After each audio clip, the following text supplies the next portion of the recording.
Be the change you want to see. If you don't know it, the Kentucky Derby Museum does it every day, every day.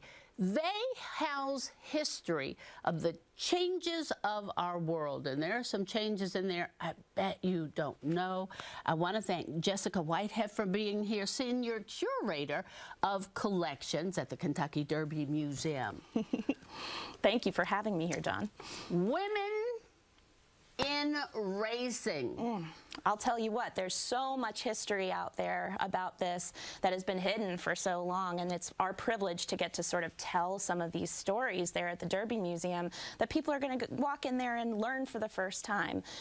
There were women that were involved in the Kentucky Derby way back in the early years, but not as jockeys. Not as jockeys. Okay, so we're going to learn as much as we can.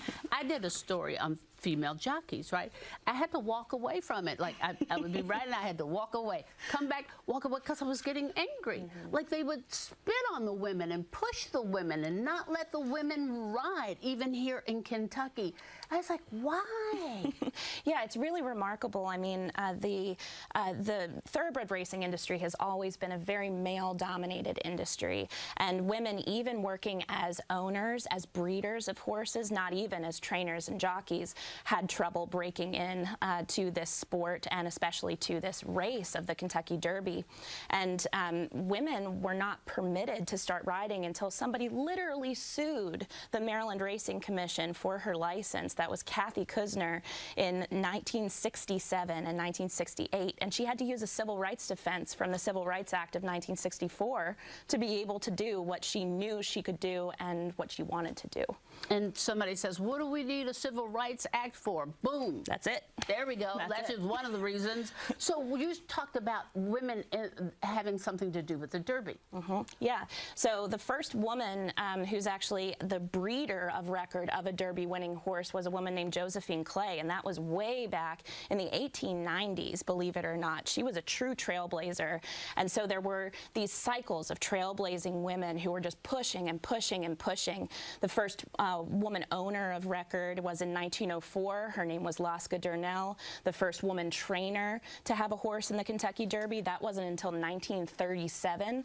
But probably the most shocking statistic is That's the what first I was looking woman. for. The most shocking. That's what we want. The most shocking statistics have to do with female jockeys in the entire sport, but especially in the Kentucky Derby.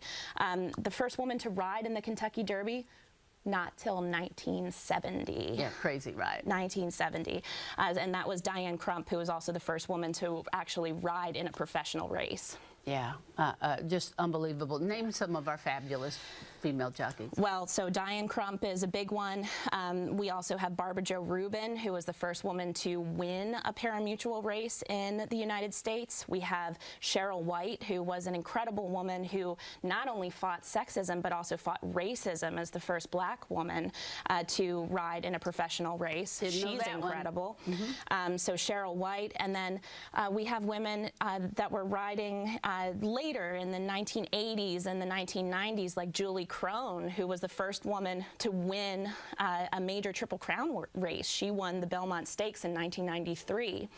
And there at Churchill Downs, we also have Rosie Napravnik. She rode in the Kentucky Derby 3 times. She won the Kentucky Oaks twice. And so this has just been a long progression of women pushing for that right to ride. Yeah, so you all have a permanent exhibit at the museum, and it's always there. Tell us about that. Yeah, so in 2020, we opened a temporary exhibit that we then turned into this permanent exhibit because people were so fascinated by this story of these incredible, brave, courageous women who were pushing for this right to do what they wanted to do, which was ride fast racehorses. And this story we like to tell not only through words, not only through pictures, but we also have some really cool artifacts in our collection that can help us tell this story. So we have some boots that were worn by Diane Crump, the first woman to ever ride in a professional race. We have some boots on exhibit in that museum there on the 2nd floor that you can look at. You can see her name written on the inside of the boot cuff, and you can really feel like you're a part of history by standing so close to that piece of history. I feel terrible because we have she's my friend, and I love her. And she's a jockey, but you didn't mention her. She had cancer. She beat the cancer. Jennifer, who is that? Jennifer, do you all remember? You all know her. Oh, yes, you do. Oh my God, I love her. She's my dear friend. Watch her call my phone. When I get back, she's going to call my phone. Do you have a favorite story? Oh gosh, I have so many exciting stories. I was privileged to get to go Did you around. say Patty Cooksey? Oh, Patty Cooksey is magnificent. She was the first woman. That's right. I love you, Patty. I love you not too, forget Patty. you. Patty, I love you more than anything. Okay, do you have a favorite story? Well, Patty Cooksey has a great story. Patty was the first woman to hold a jockey's record at Churchill Downs, and many of her track records still stand for female jockeys at Churchill today. But she was also the first woman to ride in a Triple Crown race in the Preakness, which was really cool. Okay. But her story. Oh. We only have 15 seconds. Oh, no. So you know what that means? You have to go see the exhibit at Churchill Downs because we ran out of time. You've got to see it at the Kentucky Derby Museum. Go see it.